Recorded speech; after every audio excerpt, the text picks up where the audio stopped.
Hi guys, I'm a Forester here. Today I'm going to review my Hinderer XM-24.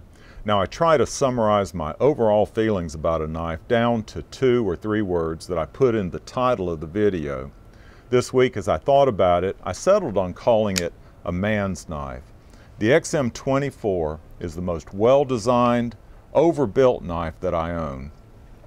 It kicks the ZT-561 out of that roll in my collection without even trying.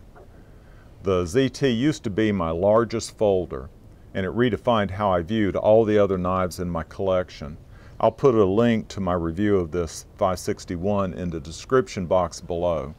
But let's do a comparison of these two knives. The XM-24 is a ½ an inch longer overall. Both the blade and the handle are 1/4 of an inch longer.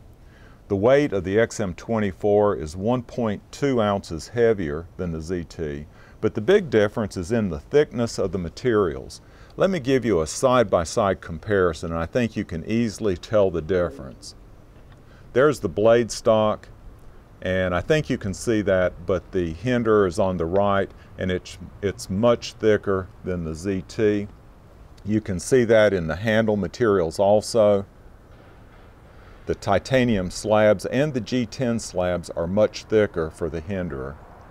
Let me set the ZT aside and let's look in more detail at the Hinderer. There's the standoffs, the G10 handle scales,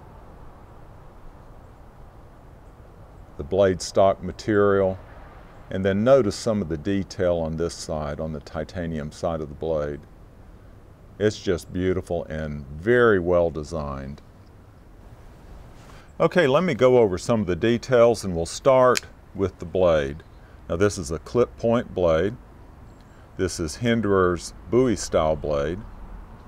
Since I bought this knife directly from the Hinderer camp, I didn't have a choice on the blade style. The Bowie wouldn't have been my first choice, but it does bring some variety to my collection. Now it's made in USA and it's S35VN steel. I've carried this for a month or so, and let's see how the original edge has held up. I haven't sharpened it at all. And you can tell it's very sharp. The stonewash finish is superb. I'll try to give you a shot of that. There is one scratch on the blade, and it's right there in this area. From certain angles it's fairly obvious, but I'll address that later. Now the knife is very stable in hand, and it's due to the width of this handle. It's actually 6/10 of an inch wide. There's jimping both above here, and underneath here in the finger choil and at the back of the blade. So the jimping makes it very secure in hand. The G10 is moderate in texture. Let me give you a close-up shot of that.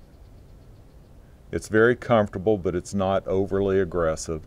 The color is flat dark earth. Now you can hold this knife in either of 2 positions, either in a rearward position like this, or you can choke up and put your index finger in this forward finger choil. Now I'm not totally comfortable choking up with this knife because of that sharp little edge right there.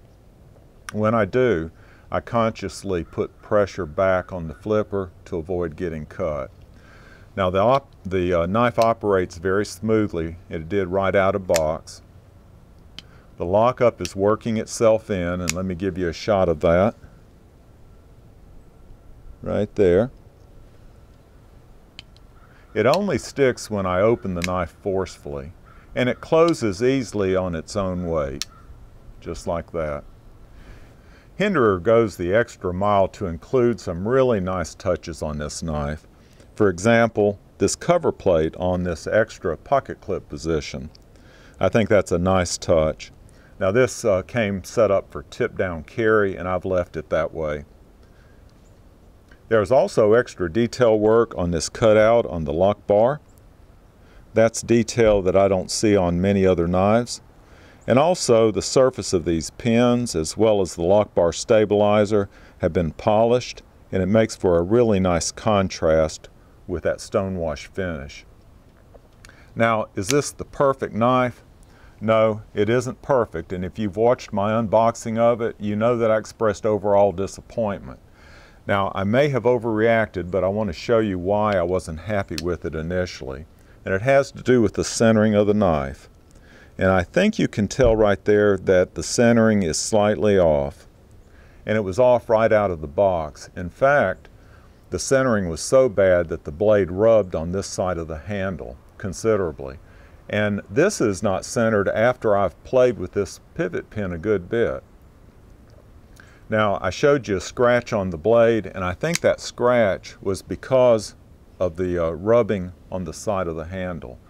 And what I found is a very minute adjustment on this pivot pin will prevent that rubbing, but then it makes the action much stiffer. Now, I wasn't expecting that in a premium knife. This is the most expensive knife that I've ever bought, and an inspection before shipping would have easily caught that imperfection. I'm not going to send it back because it really isn't that big of a deal. I've already learned to accept it. So let me end this video on a positive note, because I really do love this knife. It's recalibrated how I feel about all my knives, even the ZT-561. Every year I do a top 10 list of my knives, and I'm already thinking about where the XM-24 fits into that list. There's a lot of things to say about it, but I can summarize it all by just saying it's a man's knife.